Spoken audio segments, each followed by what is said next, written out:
Hello everyone, कैसे हैं आप सब। आशा करती हूँ आप सब बिल्कुल ठीक होंगे। अगर आप मेरे चैनल पर नए हैं तो मेरे चैनल को लाइक और सब्सक्राइब जरूर कर लीजिएगा ताकि मेरा नोटिफिकेशन सबसे पहले आप तक पहुंच सके और आप मेरी कोई भी वीडियो मिस ना कर सकें।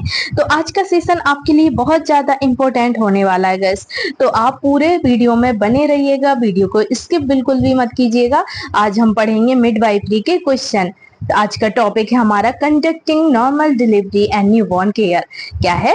Conducting normal delivery and newborn care के बारे में आज हम पढ़ेंगे। तो चलिए अब ज्यादा बात नहीं करते हैं, बिना देरी किए हम वीडियो को स्टार्ट कर देते हैं। तो चलिए आज का फर्स्ट क्वेश्चन क्या है हमारा। फर्स्ट क्वेश्चन है हमारा सॉरी फर्स्ट क्वेश्चन है हमारा the most reliable sign of true labour is. क्या है? The most reliable sign of true labour is मतलब वास्तविक प्रसव का सबसे विश्वसनीय लक्षण क्या है।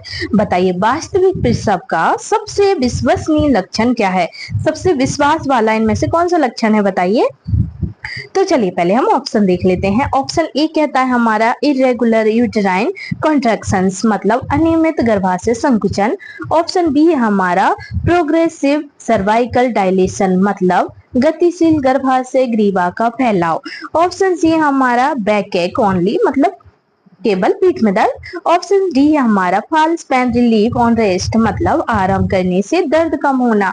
तो बताइए वास्तविक प्रसव का सबसे विश्वसनीय लक्षण क्या होगा इनमें से? क्या हो जाएगा राइट आंसर? जिसको भी राइट आंसर पता है बताइए क्या हुआ इसका करेक्ट आंसर,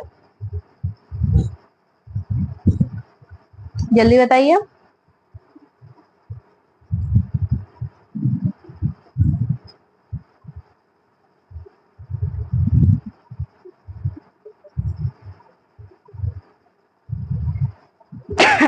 सॉरी तो चलिए राइट आंसर लगा लीजिए आप इसका। ऑप्शन नंबर बी क्या हो जाएगा? ऑप्शन नंबर बी हो जाएगा इसका करेक्ट आंसर, प्रगतिशील गर्भाशय ग्रीवा का फैलाव। क्या है? प्रगतिशील गर्भाशय ग्रीवा का फैलाव इसका राइट आंसर हो जाएगा। ठीक है, प्रगतिशील गर्भाशय ग्रीवा का फैलाव।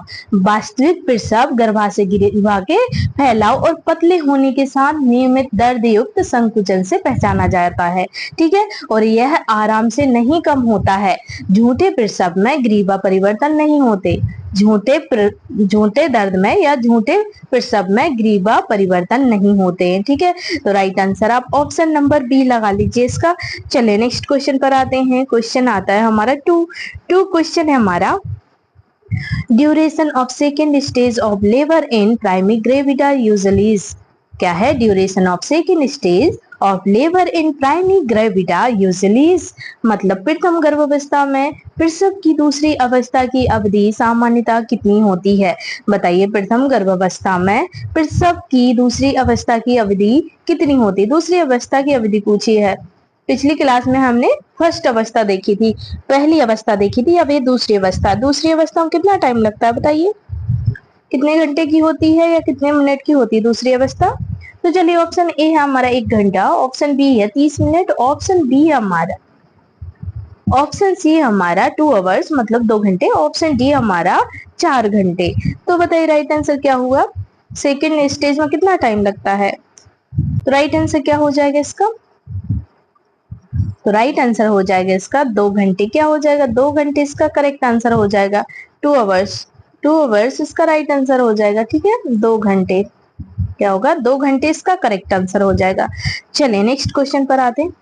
2 घंटे क्यों होते हैं? 2 घंटे प्रसव की दूसरी अवस्था जो है सामान्यतः 2 घंटे तक चलती है। प्रसव की दूसरी अवस्था पूछी थी। ठीक है, तो सामान्यतः ये 2 घंटे तक चलती है। इसमें गर्भाशय ग्रीवा के पूर्ण फैलाव से लेकर भ्रूण के निष्कासन मतलब भ्रूण के निकलने तक की प्रक्रिया शामिल होती है। ठीक है, 2 घंटे में 2 घंटे लग जाते हैं। ठीक है, पहली अवस्था में कितने घंटे लगते हैं कमेंट करके बताइएगा। पहली अवस्था में कितने घंटे लगते हैं और दूसरी अवस्था में 2 घंटे लगते हैं। ठीक है, पहली अवस्था में कितना टाइम लगता है और दूसरी अवस्था में कितना टाइम। दूसरी अवस्था का तो आपको पता चल गया है, 2 घंटे लगते हैं। पहली अवस्था का बताइएगा कमेंट करके। ठीक है, चलिए नेक्स्ट क्वेश्चन पर आते हैं। क्वेश्चन आता है हमारा 3 क्वेश्चन है हमारा the normal presentation during delivery is. क्या है? The normal presentation during delivery is, मतलब प्रसव के दौरान सामान्य प्रेजेंटेशन क्या है? अब बताइए प्रसव के दौरान सामान्य प्रेजेंटेशन क्या है इनमें से?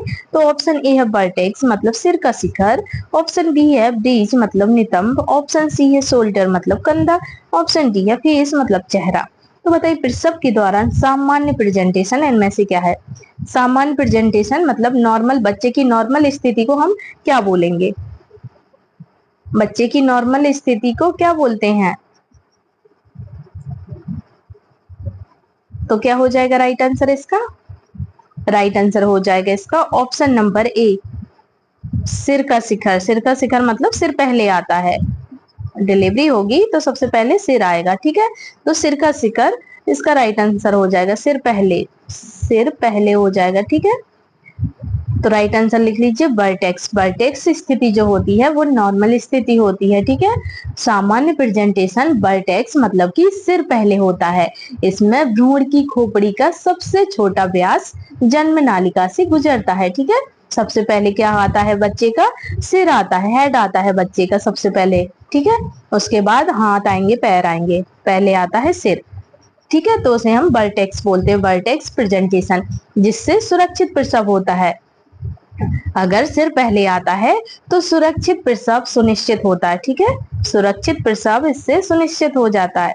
तो राइट आंसर आप ऑप्शन नंबर ए लगा लीजिए। चलिए नेक्स्ट क्वेश्चन पर आते हैं। क्वेश्चन आता है हमारा फोर क्वेश्चन है हमारा, the main purpose of episiotomy is, क्या है? The main purpose of episiotomy is, मतलब एपिजियोटॉमी का मुख्य उद्देश्य क्या है? बताइए एपिजियोटॉमी का मुख्य उद्देश्य क्या है?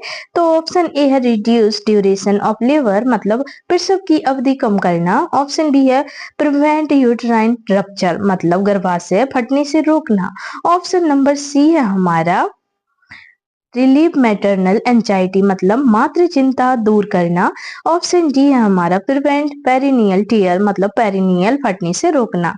तो बताइए राइट आंसर क्या होगा? क्वेश्चन में क्या पूछा है? क्वेश्चन में पूछा है एपिजियोटॉमी का मुख्य उद्देश्य क्या है। तो क्या है एपिजियोटॉमी? बताइए, राइट आंसर बताइए क्वेश्चन नंबर 4 का।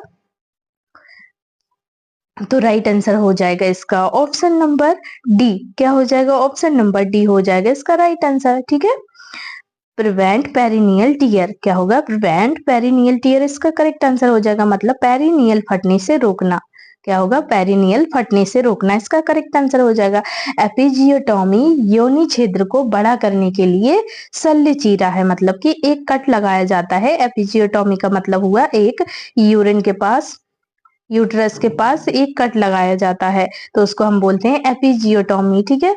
एपिजियोटॉमी योनि छिद्र को बड़ा करने के लिए शल्य चीरा है। इसका उद्देश्य अनियंत्रित पेरिनियल फटने को रोकना होता है, ठीक है। विशेषकर प्रथम गर्भावस्था में, प्रथम गर्भावस्था में कट लगाना जरूरी हो जाता है, क्योंकि प्रथम गर्भावस्था में यूट्रस सही से खुल नहीं पाता है, ठीक है। तो उसके लिए थोड़ा कट लगाना पड़ता है बड़े शिशु या औजार द्वारा प्रसव में, ठीक है। बड़े शिशु, अगर बच्चा बड़ा है, बच्चे का हेड बड़ा है, तो थोड़ा टाइम लगता है, मतलब कट लगाना जरूरी हो जाएगा, या फिर उसको औजार द्वारा निकाला जाता है, ठीक है। तो राइट आंसर लगा लीजिए आप option number D. Option number D इसका करेक्ट आंसर हो जाएगा। चलिए नेक्स्ट क्वेश्चन पर आते हैं। क्वेश्चन आता है 5 क्वेश्चन है हमारा, inactive management of third stage of labour the drug of choices, क्या है? Inactive management of third stage of labour the drug of choices, मतलब प्रसव की तीसरी अवस्था के सक्रिय प्रबंधन में प्रयुक्त औषधि कौन सी है? बताइए प्रसव की तीसरी अवस्था में सक्रिय प्रबंधन में प्रयुक्त औषधि इनमें से कौन सी है? कौन सी है औषधि? तीसरी अवस्था में कौन सी औषधि देते हैं, कौन सी मेडिसिन देते हैं? प्रसव की तीसरी अवस्था में कौन सी मेडिसिन देते हैं? तो ऑप्शन ए है डाइसेपम, ऑप्शन बी है एर्गोमेट्रिन, ऑप्शन नंबर सी है हमारा मैग्नीशियम सल्फेट, ऑप्शन डी है ऑक्सीटोसिन। तो बताइए इनमें से कौन सी मेडिसिन देंगे? राइट आंसर क्या हो जाएगा? तो ऑक्सीटोसिन देंगे, ठीक है। क्या देंगे? ऑक्सीटोसिन देते हैं। प्रसव की तीसरी अवस्था के सक्रिय प्रबंधन में प्रयुक्त औषधि कौन सी है? तो वो है ऑक्सीटोसिन। क्या है? ऑक्सीटोसिन देते हैं, ठीक है। नहीं, ऑक्सीटोसिन क्यों देते हैं? ऑक्सीटोसिन देते हैं कॉन्ट्रैक्शन के लिए। किसके लिए देते हैं ऑक्सीटोसिन? कॉन्ट्रैक्शन के लिए देते हैं ऑक्सीटोसिन। ठीक है, तो राइट आंसर लगा लीजिए आप ऑप्शन नंबर डी। तीसरे चरण के सक्रिय प्रबंधन में ऑक्सीटोसिन देना, नियंत्रित नाल खींचना और गर्भाशय मालिश शामिल होती है। ठीक है, ऑक्सीटोसिन प्रभावी गर्भाशय संकुचन सुनिश्चित करता है और प्रसवोत्तर रक्तस्राव का जोखिम घटाता है। ठीक है, तीसरी अवस्था में क्या होता है? प्लेसेंटा बाहर आता है, तो प्लेसेंटा बाहर आने के लिए ऑक्सीटोसिन देना पड़ता है, तो उससे क्या होता है? प्लेसेंटा आराम से बाहर आ जाता है, खींचना नहीं पड़ता है। ठीक है, तो राइट आंसर लगा लीजिए आप ऑप्शन नंबर डी। चलिए नेक्स्ट क्वेश्चन पर आते हैं। क्वेश्चन नंबर आता है हमारा 6 क्वेश्चन है हमारा immediate care of newborn includes. क्या है? Immediate care of newborn includes मतलब नवजात शिशु की तत्कालिक देखभाल में क्या शामिल है? बताइए, नवजात शिशु की तत्कालिक देखभाल में क्या शामिल है? तो ऑप्शन ए है क्लियरिंग एयरवे मतलब श्वसन मार्ग साफ करना। ऑप्शन बी है हमारा बाथिंग द बेबी मतलब बच्चे को नहलाना। ऑप्शन सी है हमारा फीडिंग फीडिंग काउस मिल्क मतलब गाय का दूध पिलाना। ऑप्शन डी हमारा अप्लाइंग काजल मतलब काजल लगाना। तो बताइए, नवजात शिशु की तत्कालिक देखभाल में क्या शामिल है? तुरंत देखभाल क्या करते हैं नवजात शिशु की? बताइए इनमें से। काजल लगाते हैं क्या? दूध पिलाते हैं क्या? नहाते हैं? तो इनमें से ये तीनों नहीं होंगे। उतने समय नहाएंगे क्या? बच्चे को तुरंत नहाया थोड़ी ना जाता है, या फिर तुरंत काजल लगाया जाता है, या फिर गाय का दूध पिलाते हैं। तो क्या होता है बताइए? तो ना ही बच्चे को काजल लगाते हैं, ना ही गाय का दूध पिलाते हैं, ना ही बच्चे को नहलाते हैं। तो क्या करते हैं? श्वसन मार्ग साफ करते हैं। ठीक है, बच्चे का तुरंत श्वसन मार्ग साफ करते हैं ताकि बच्चे आराम से सांस ले सके। ठीक है, श्वसन मार्ग क्यों साफ करते हैं? ताकि बच्चा आराम से सांस ले सके, उसे सांस लेने में कोई प्रॉब्लम ना हो। ठीक है, नवजात देखभाल का पहला कदम श्वसन मार्ग साफ करना है। जरूरत पड़ने पर सक्शन भी किया जाता है। ठीक है, अगर जरूरत पड़े तो सक्शन करते हैं उसका। ठीक है, नहलाना या फिर गाय का दूध पिलाना हानिकारक है उस टाइम। ठीक है, उस टाइम ना ही नहलाना है, ना ही गाय का दूध पिलाना है। और काजल लगाने का कोई चिकित्सीय लाभ नहीं है। काजल काजल कोई चिकित्सीय लाभ नहीं है। ठीक है, तो राइट आंसर आप ऑप्शन नंबर ए लगा लीजिए। चले नेक्स्ट क्वेश्चन पर आते हैं। क्वेश्चन आता है 7 क्वेश्चन है हमारा normal heart rate of newborn is. क्या है? Normal heart rate of newborn is मतलब नवजात शिशु की सामान्य हृदय दर क्या है? अब बताइए, नवजात शिशु की सामान्य हृदय दर इनमें से क्या होगी? ऑप्शन ए है 60 to 80 पर मिनट। ऑप्शन बी है हमारा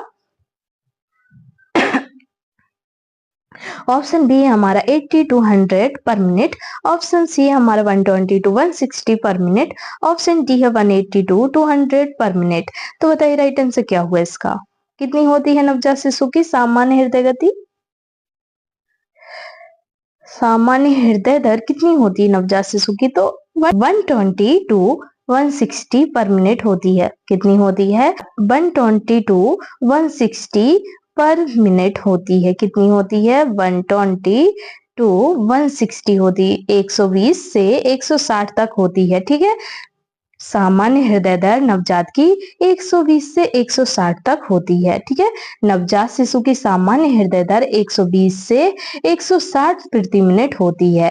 यदि 100 से कम हो तो पुनर्जीवन की आवश्यकता होती है। ठीक है, 180 से अगर अधिक दर चल रही है, 180 से ज्यादा हो रही है हार्ट बीट, तो वो कहलाती है ट्रेकीकार्डिया या बुखार दर्शाती। क्या कहलाती है वो?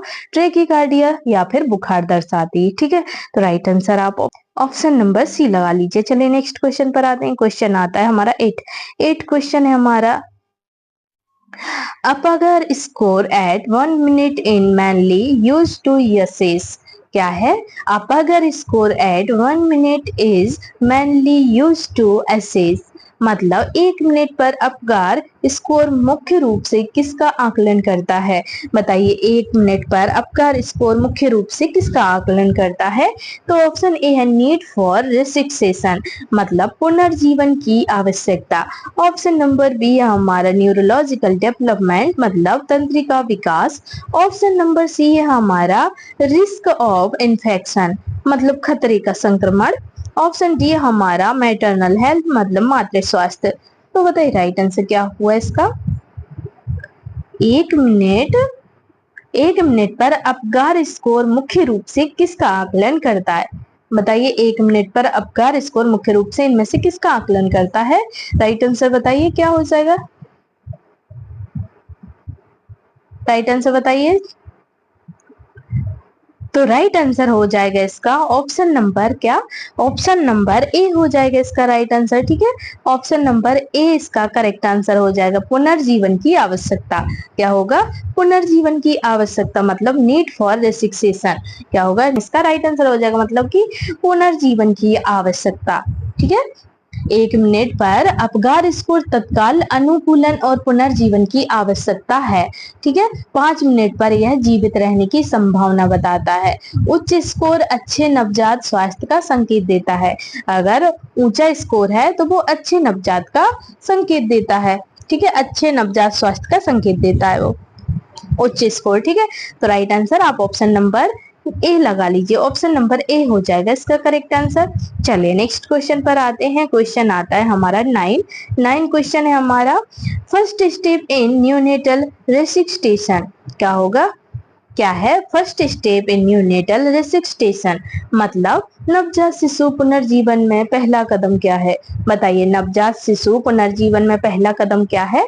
तो ऑप्शन ए है स्टार्ट चेस्ट कंप्रेशन मतलब सीने पर दबाव शुरू करना। ऑप्शन बी है प्रोवाइड आईवी फ्लूइड्स मतलब आईवी तरल देना। ऑप्शन डी है ड्राइंग एंड स्टिमुलेशन मतलब सुखाना और उत्तेजित करना। ऑप्शन डी हमारा गिव ऑक्सीजन बाय मास्क मतलब मास्क से ऑक्सीजन देना। तो बताइए राइट आंसर क्या हुआ इसका? क्वेश्चन नंबर 9 का राइट आंसर क्या हो जाएगा? क्वेश्चन में पूछा है नवजात शिशु पुनर्जीवन में पहला कदम क्या है? नवजात शिशु पुनर्जीवन में पहला कदम क्या हो जाएगा बताइए? तो पहला कदम होगा इसका ऑप्शन नंबर सी। क्या हो जाएगा? ऑप्शन नंबर सी इसका राइट आंसर हो जाएगा। ठीक है, नवजात शिशु पुनर्जीवन में पहला कदम ड्राइंग एंड स्टिमुलेशन क्या होगा? ड्राइंग एंड स्टिमुलेशन इसका राइट आंसर हो जाएगा मतलब सुखाना और उत्तेजित करना। क्या होगा? सुखाना और उत्तेजित करना इसका राइट आंसर हो जाएगा। नवजात पुनर्जीवन सुखाने और स्पर्श उत्तेजना से शुरू होता है ताकि श्वास प्रारंभ हो। यदि बच्चा प्रतिक्रिया ना दे तो अगली प्रक्रिया जैसे वेंटिलेशन या सीने पर दबाव दी जाती है मतलब कि सीपीआर दिया जाता है। ठीक है, तो राइट आंसर आप ऑप्शन नंबर सी लगा लीजिए। चलिए नेक्स्ट क्वेश्चन पर आते हैं। क्वेश्चन नंबर आता है हमारा 10 क्वेश्चन है हमारा। Colostrum is best described as क्या है? Colostrum is best described as मतलब कोलेस्ट्रम का सबसे अच्छा कैसे वर्णित किया जाता है? बताइए, कोलेस्ट्रम को सबसे अच्छा कैसे वर्णित किया जाता है? इनमें से कैसे वर्णित किया जाता है? तो ऑप्शन ए है वाटरी मिल्क मतलब पानी जैसा दूध। ऑप्शन बी है rich in protein and antibodies मतलब प्रोटीन और एंटीबॉडी से भरपूर। ऑप्शन सी हमारा लो इन न्यूट्रिशन मतलब पोषण में कम। ऑप्शन डी हमारा इंडिगेस्टिबल फॉर न्यूबॉर्न मतलब नवजात के लिए अपचनीय। तो बताइए राइट आंसर क्या हुआ इसका? तो राइट आंसर लिख लीजिए इसका ऑप्शन नंबर बी। क्या हो जाएगा? ऑप्शन नंबर बी इसका करेक्ट आंसर हो जाएगा। Rich in protein and antibodies क्या होगा? Rich in protein and antibodies मतलब प्रोटीन और एंटीबॉडी से भरपूर। क्या होगा? प्रोटीन और एंटीबॉडी से भरपूर होते हैं कोलेस्ट्रम। ठीक है, कोलेस्ट्रम जो होता है माँ का गाढ़ा पीला दूध होता है। ठीक है, क्या होता है? कोलेस्ट्रम गाढ़ा पीला दूध है जो प्रारंभ में स्त्रावित होता है मतलब कि शुरू में निकलता है। फर्स्ट में ही जब डिलीवरी होती है उसी टाइम क्या निकलता है? डिलीवरी होने के बाद जो शुरू में निकलता है उसे हम बोलते हैं कोलेस्ट्रम। उस दूध को कोलेस्ट्रम बोला जाता है। वो एक गाढ़ा पीला दूध होता है जो प्रारंभ में स्त्रावित होता है और यह प्रोटीन, विटामिन ए और एंटीबॉडी मतलब कि आईजीए से भरपूर होता है। ठीक है, किससे भरपूर होता है? आईजी से भरपूर होता है, एंटीबॉडी से भरपूर होता है, प्रोटीन से भरपूर होता है। ठीक है, और यह प्रतिरक्षा प्रदान करता है। बच्चे को क्या करता है? ये प्रतिरक्षा प्रदान करता है और नवजात स्वास्थ्य के लिए आवश्यक है ये। ठीक है, नवजात स्वास्थ्य के लिए बहुत आवश्यक है ये। तो राइट आंसर आप ऑप्शन नंबर बी लगा लीजिए। चलिए नेक्स्ट क्वेश्चन पर आते हैं। क्वेश्चन आता है 11 क्वेश्चन है हमारा। The mechanism of normal labour is also known as मतलब सामान्य प्रसव की प्रक्रिया को और क्या कहा जाता है? बताइए, सामान्य प्रसव प्रक्रिया को और क्या कहा जाता है? इनमें से क्या कहा जाता है बताइए। ऑप्शन ए है कार्डिनल मूवमेंट्स, मतलब मुख्य गतियां। ऑप्शन नंबर बी हमारा Ferguson reflex. Option number C हमारा ब्रक्सटन हिग्स कॉन्ट्रैक्शंस, मतलब ब्रक्सटन हिग्स संकुचन। ऑप्शन नंबर डी हमारा लाइटनिंग, मतलब हल्कापन। तो बताइए राइट आंसर क्या हुआ? सामान्य प्रसव की प्रक्रिया को और क्या कहा जाता है? क्या कहा जाता है इनमें से? तो राइट आंसर लिख लीजिए इसका आप, ऑप्शन नंबर ए मुख्य गतियां कहा जाता है। सामान्य प्रसव की प्रक्रिया को क्या कहा जाता है? मुख्य गतियां, कार्डिनल मूवमेंट्स। क्या बोलते हैं? कार्डिनल मूवमेंट्स बोलते हैं उसे हम। ठीक है, प्रसव की प्रक्रिया में मुख्य गतियां शामिल हैं, जैसे एंगेजमेंट, अपतरण, फ्लेक्शन, आंतरिक रोटेशन, एक्सटेंशन, रिकवरी, बाहरी रोटेशन और निष्कासन। ठीक है, ये सभी चरण शिशु के सुरक्षित प्रसव में सहायक होते। क्या क्या सहायक होते? एंगेजमेंट होता है, अपतरण होता है, फ्लेक्शन होता है, आंतरिक रोटेशन भी होता है, एक्सटेंशन होता है और रिकवरी भी होता है, और बाहरी रोटेशन और निष्कासन होता है। ठीक है, ये सभी चरण शिशु के सुरक्षित प्रसव में सहायक होते हैं। ओके, चलिए नेक्स्ट क्वेश्चन पर आते हैं। क्वेश्चन आता है हमारा 12 क्वेश्चन है हमारा,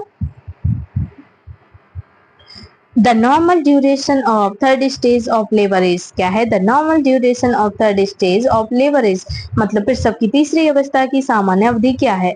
अब बताइए इनमें से प्रसव की तीसरी अवस्था की सामान्य अवधि क्या है?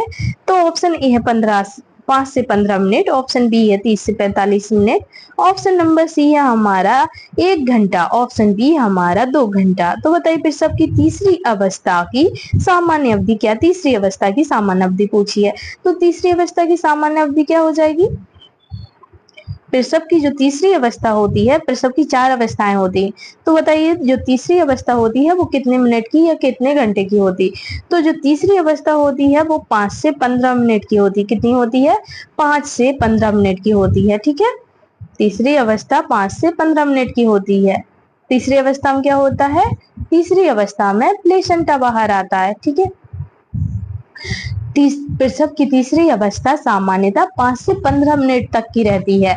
ये बच्चे के जन्म से लेकर अपरा निष्कासन, मतलब कि प्लेसेंटा निष्कासन तक होती है। ठीक है, 30 मिनट से अधिक विलंब होने पर रक्तस्राव का जोखिम बढ़ जाता है। क्या होता है? अगर 30 मिनट से ज्यादा हो रहे हैं तो रक्तस्राव का जोखिम बढ़ सकता है। ठीक है, तो राइट आंसर आप ऑप्शन नंबर ए लगा लीजिए इसका। चलिए नेक्स्ट क्वेश्चन पर आते हैं। क्वेश्चन आता है हमारा 13 क्वेश्चन है हमारा, the hormone responsible for milk ejection. क्या है? The hormone responsible for milk ejection, मतलब दूध उत्सर्जन के लिए कौन सा हार्मोन जिम्मेदार है? अब बताइए इनमें से दूध उत्सर्जन के लिए कौन सा हार्मोन जिम्मेदार है? तो ऑप्शन ए है prolactin, option B oxytocin, option C estrogen, option D है प्रोजेस्टेरोन। तो कौन सा हार्मोन है बताइए? दूध उत्सर्जन के लिए कौन सा हार्मोन होगा? राइट आंसर क्या हो जाएगा? तो राइट आंसर इसका हो जाएगा option number B oxytocin. Oxytocin है, क्या है? ऑक्सीटोसिन हार्मोन क्या है? दूध उत्सर्जन के लिए है। ठीक है, ऑक्सीटोसिन हार्मोन इसका राइट आंसर हो जाएगा। ठीक है, ऑक्सीटोसिन हार्मोन, ऑक्सीटोसिन जो पश्च पिट्यूटरी से स्त्रावित होता है, दूध उत्सर्जन मतलब कि लेट डाउन रिफ्लेक्स के लिए जिम्मेदार भी होता है ये। ठीक है, प्रोलैक्टिन दूध निर्माण करता है, प्रोलैक्टिन क्या करता है? दूध का निर्माण करता है, और ऑक्सीटोसिन क्या करता है? दूध उत्सर्जन करता है। ठीक है, जबकि ऑक्सीटोसिन स्तनपान के दौरान वास्तविक उत्सर्जन कराता है। क्या कराता है? जबकि ऑक्सीटोसिन स्तनपान के दौरान वास्तविक उत्सर्जन कराता है। ठीक है, तो राइट आंसर आप ऑप्शन नंबर बी लगा लीजिए। ठीक है, प्रोलैक्टिन क्या करता है? प्रोलैक्टिन दूध निर्माण करता है। ठीक है, और ऑक्सीटोसिन दूध उत्सर्जन करता है। ठीक है, चलिए नेक्स्ट क्वेश्चन पर आते हैं। क्वेश्चन आता है हमारा 14 क्वेश्चन है हमारा, A baby is considered preterm if born before। क्या है? A baby is considered preterm if born before, मतलब बच्चा प्रीटर्म माना जाता है यदि वह कितने समय से पहले जन्म ले। क्या है? बच्चा प्रीटर्म माना जाता है यदि वह इनमें से कितने समय से पहले जन्म ले। बताइए इनमें से कितने समय से पहले जन्म लेता है तब प्रीटर्म बच्चा माना जाता है। ऑप्शन ए हमारा 37 कंप्लीटेड वीक्स, मतलब 37 पूर्ण सप्ताह। ऑप्शन नंबर बी हमारा 24 पूर्ण सप्ताह है। ऑप्शन सी हमारा 40 कंप्लीटेड वीक्स मतलब 40 पूर्ण सप्ताह। ऑप्शन नंबर डी है हमारा 28 वीक्स कंप्लीटेड। तो बताइए राइट आंसर क्या हुआ इसका। बच्चा प्री टर्म माना जाता है। कब माना जाता है प्री टर्म बच्चा? तो राइट आंसर क्या हो जाएगा इसका? तो राइट आंसर हो जाएगा इसका ऑप्शन नंबर क्या हो जाएगा? ऑप्शन नंबर ए हो जाएगा इसका करेक्ट आंसर। 37 पूर्ण सप्ताह, 37 सप्ताह पूरे हो जाएंगे तब प्री टर्म माना जाएगा। ठीक है, 37 सप्ताह बच्चा पूरा हो जाता है, 37 सप्ताह पूरे हो जाते हैं गर्भावस्था के, तब प्री टर्म माना जाता है। ठीक है, यदि बच्चा 37 पूर्ण सप्ताह से पहले जन्म ले तो उसे प्री टर्म माना जाता है। कब माना जाता है? यदि बच्चा 37 सप्ताह पूरे होने से पहले जन्म ले लेता है तो उसे प्री टर्म माना जाता है, उसे हम प्री टर्म बेबी बोलते हैं। ठीक है, ऐसे शिशु श्वसन संकट, हाइपोथर्मिया, संक्रमण और भोजन संबंधी समस्याओं को प्रति संवेदनशील होते हैं। ठीक है, क्या होते हैं? ऐसे शिशु श्वसन संकट, हाइपोथर्मिया, संक्रमण और भोजन संबंधी समस्याओं के प्रति संवेदनशील होते हैं। ठीक है, तो राइट आंसर आप ऑप्शन नंबर ए लगा लीजिए। चले नेक्स्ट क्वेश्चन पर आते हैं। क्वेश्चन आता है हमारा 15 क्वेश्चन है हमारा, best position for normal vaginal deliveries मतलब सामान्य योनि प्रसव के लिए सबसे अच्छी स्थिति कौन सी है? बताइए, सामान्य योनि प्रसव के लिए सबसे अच्छी स्थिति कौन सी है? तो ऑप्शन ए है सुपाइन मतलब पीठ के बल, ऑप्शन बी है लिथोटॉमी, ऑप्शन सी हमारा स्टैंडिंग मतलब खड़े होकर, ऑप्शन डी है नी चेस्ट मतलब घुटना छाती। तो बताइए सामान्य योनि प्रसव के लिए सबसे अच्छी स्थिति कौन सी? बताइए नॉर्मल डिलीवरी के लिए सबसे अच्छी इनमें से स्थिति कौन सी होगी? राइट आंसर क्या हो जाएगा इसका? तो राइट आंसर हो जाएगा इसका ऑप्शन नंबर बी। क्या हो जाएगा? ऑप्शन नंबर बी इसका करेक्ट आंसर हो जाएगा, लिथोटॉमी। क्या होगा? लिथोटॉमी इसका राइट आंसर हो जाएगा। ठीक है, लिथोटॉमी इसका करेक्ट आंसर हो जाएगा। लिथोटॉमी स्थिति जिसमें महिला पीठ के बल लेटी रहती है। क्या है? लिथोटॉमी स्थिति जिसमें महिला पीठ के बल लेटी रहती है और जांघें मुड़ी हुई होती हैं। क्या होती है? लिथोटॉमी स्थिति में जिसमें महिला पीठ के बल लेटी रहती है और जांघें मुड़ी होती हैं, प्रसव और प्रक्रियाओं के लिए सर्वोत्तम मानी जाती है ये स्थिति। ठीक है, सुपाइन स्थिति हाइपोटेंशन का खतरा होता है। क्या होती है? सुपाइन स्थिति में क्या होता है? बीपी कम हो सकता है। ठीक है, इसलिए सुपाइन स्थिति में क्या होता है? सुपाइन स्थिति में हाइपोटेंशन मतलब बीपी कम होने का खतरा रहता है। ठीक है, सुपाइन स्थिति में क्या होता है? बीपी कम होने का खतरा होता है। तो इसलिए ये आंसर नहीं होगा। ये पीठ के बल, इसमें पीठ के बल लिखा है पर ये आंसर नहीं होगा। ठीक है, राइट आंसर हो जाएगा लिथोटॉमी स्थिति। ठीक है, लिथोटॉमी स्थिति इसका करेक्ट आंसर हो जाएगा। चलिए नेक्स्ट क्वेश्चन पर आते हैं। क्वेश्चन आता है हमारा 16 क्वेश्चन है हमारा, delayed cord clamping is usually recommended for. क्या है? Delayed cord clamping is usually recommended for मतलब विलंबित नाल क्लैंपिंग सामान्यतः किसके लिए अनुशंसित है? बताइए, विलंबित नाल क्लैंपिंग सामान्यतः किसके लिए अनुशंसित है? किसके लिए अनुशंसित है? तो ऑप्शन ए है प्रिवेंट एनीमिया मतलब एनीमिया रोकने के लिए, ऑप्शन बी है रिड्यूस जॉइंटिस मतलब पीलिया कम करने के लिए, ऑप्शन नंबर सी है हमारा प्रिवेंट इन्फेक्शन मतलब संक्रमण के लिए मतलब संक्रमण रोकने के लिए, ऑप्शन डी है रिड्यूस ब्लड लॉस मतलब रक्तस्राव कम करने के लिए। तो बताइए राइट आंसर क्या हुआ? अगर आप कॉर्ड क्लैंप देरी से करते हैं तो बताइए क्यों करते हैं?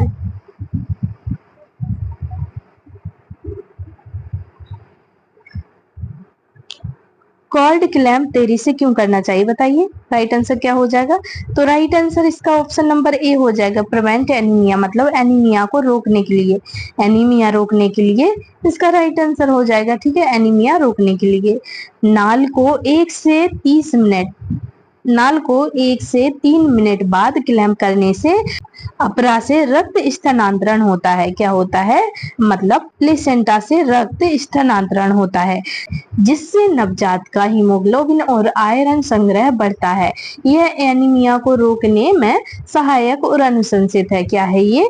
एनीमिया को रोकने में सहायक और अनुशंसित है। ठीक है, तो राइट आंसर आप ऑप्शन नंबर ए लगा लीजिए। चलिए नेक्स्ट क्वेश्चन पर आते हैं। क्वेश्चन आता है 17 क्वेश्चन है हमारा, the most common cause of neonatal mortalities, मतलब नवजात शिशु मृत्यु का सबसे आम कारण क्या है? तो नवजात शिशु का सबसे आम कारण इनमें से क्या हुआ? तो ऑप्शन ए है कंजेनाइटल मॉलफॉर्मेशन, मतलब जन्मजात विकृति। ऑप्शन नंबर बी है prematurity and low birth weight, मतलब अपरिपक्वता और कम जन्म भार। ऑप्शन नंबर बी है हमारा बर्थ एस्फेक्सिया, मतलब जन्म श्वासारोध। ऑप्शन नंबर डी है हमारा न्यूनेटल जॉइंटिस, मतलब नवजात पीलिया। तो बताइए राइट आंसर क्या हुआ?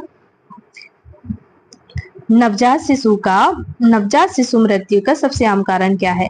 क्या होगा सबसे आम कारण? तो ऑप्शन नंबर बी हो जाएगा आम कारण, अपरिपक्वता और कम जन्म भार, मतलब कि pre maturity and low birth weight. Pre maturity and low birth weight इसका करेक्ट आंसर हो जाएगा।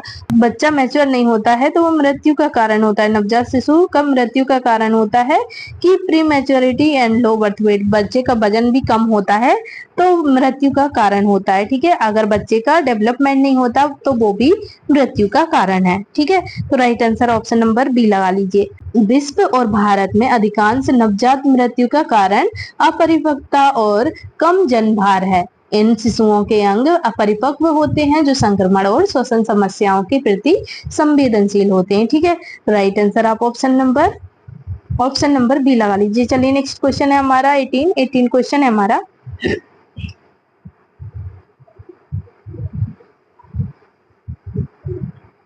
18 क्वेश्चन है हमारा, which vitamin is given to newborn immediately after birth?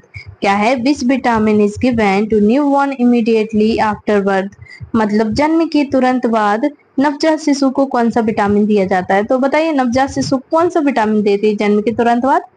तो विटामिन के देते हैं। क्या देते हैं? विटामिन के देते हैं। राइट आंसर लगा लीजिए option number C. Option number C इसका करेक्ट आंसर हो जाएगा। जन्म के समय विटामिन के का इंजेक्शन दिया जाता है ताकि नवजात में अपरिपक्व यकृत और कम क्लॉटिंग फैक्टर के कारण होने वाली रक्त स्त्रावी बीमारी को रोका जा सके। ठीक है, चलिए नेक्स्ट क्वेश्चन पर आते हैं। क्वेश्चन आता है 19 क्वेश्चन है हमारा, what is the normal weight of a term newborn in India? क्या है? What is the normal weight of a term newborn in India, मतलब भारत में टर्म नवजात शिशु का सामान्य वजन कितना होता है?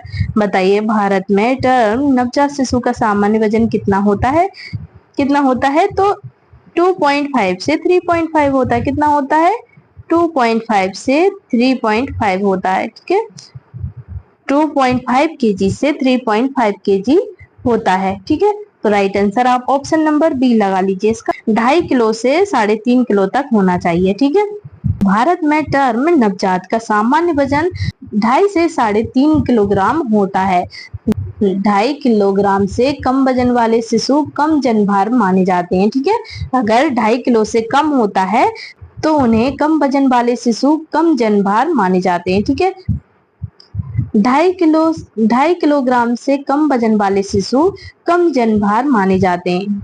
ठीक है, जिनमें रोग और मृत्यु दर का जोखिम अधिक होता है। क्या होता है? जिनमें रोग और मृत्यु दर का अधिक जोखिम होता है। ठीक है, चलिए नेक्स्ट क्वेश्चन पर आते हैं। क्वेश्चन आता है हमारा 20, ये हमारा लास्ट क्वेश्चन है। 20 क्वेश्चन है हमारा, first immunization given to newborn within 24 hours is, मतलब नवजात शिशु को 24 घंटे के भीतर दी जाने वाली पहली टीकाकरण कौन सी है? बताइए नवजात शिशु को 24 घंटे के भीतर दी जाने वाली पहली टीकाकरण कौन सी है? तो ऑप्शन ए है पोलियो वैक्सीन, मतलब पोलियो टीका। ऑप्शन बी है बीसीजी। ऑप्शन सी है हमारा हेपेटाइटिस बी। ऑप्शन डी है हमारा डीपीटी वैक्सीन। तो बताइए नवजात शिशु को कौन सी वैक्सीन देते हैं जन्म के समय? नवजात शिशु को 24 घंटे के भीतर दी जाने वाली कौन सी पहली वैक्सीन है? बताइए नवजात शिशु को 24 घंटे के भीतर दी जाने वाली पहली टीकाकरण कौन सी होती है? बताइए पहली टीकाकरण कौन सी होती है? कौन सी देते हैं? बताइए राइट आंसर बताइए इसका। तो राइट आंसर हो जाएगा इसका ऑप्शन नंबर सी। क्या हो जाएगा? Option number C, hepatitis B vaccine देते हैं। नवजात शिशु को 24 घंटे के भीतर पहली वैक्सीन जो होती है वो है हेपेटाइटिस बी। क्या होती है? हेपेटाइटिस बी होती है। ठीक है, हेपेटाइटिस बी का टीका लगाया जाता है। जन्म के 24 घंटे के भीतर हेपेटाइटिस बी टीका दिया जाता है ताकि संक्रमित मां से शिशु में संक्रमण का प्रसार रोका जा सके। बीसीजी और पोलियो के बाद में दिए जाते हैं। ठीक है, बीसीजी और पोलियो बाद में दिए जाते हैं। बीसीजी और पोलियो भी देते हैं, ठीक है, पर वो बाद में देते हैं। पहली वैक्सीन क्या होती है? हेपेटाइटिस बी होती है। हेपेटाइटिस बी देना जरूरी है सबसे पहले। ठीक है, तो राइट आंसर आप ऑप्शन नंबर सी लगा लीजिए। तो दोस्तों ये थे हमारे आज के क्वेश्चन। अगर आपको वीडियो अच्छा लगा हो तो प्लीज वीडियो को like, comment, share and subscribe जरूर कीजिएगा। तो मिलते हैं हम आपसे नेक्स्ट वीडियो में एक नए टॉपिक के साथ। और नेक्स्ट वीडियो हमारा चाइल्ड हेल्थ नर्सिंग का रहेगा। ठीक है, अब हम चाइल्ड हेल्थ नर्सिंग के बारे में पढ़ेंगे आज से। ठीक है, आज का जो लाइव सेशन रहेगा वो चाइल्ड हेल्थ नर्सिंग के बारे में रहेगा। ठीक है, वीडियो को जरूर देखिएगा, वीडियो को अंत तक जरूर देखिएगा। तो मिलते हैं आपसे नेक्स्ट वीडियो में, तब तक के लिए आप अपना ख्याल रखिएगा। Bye bye, take care.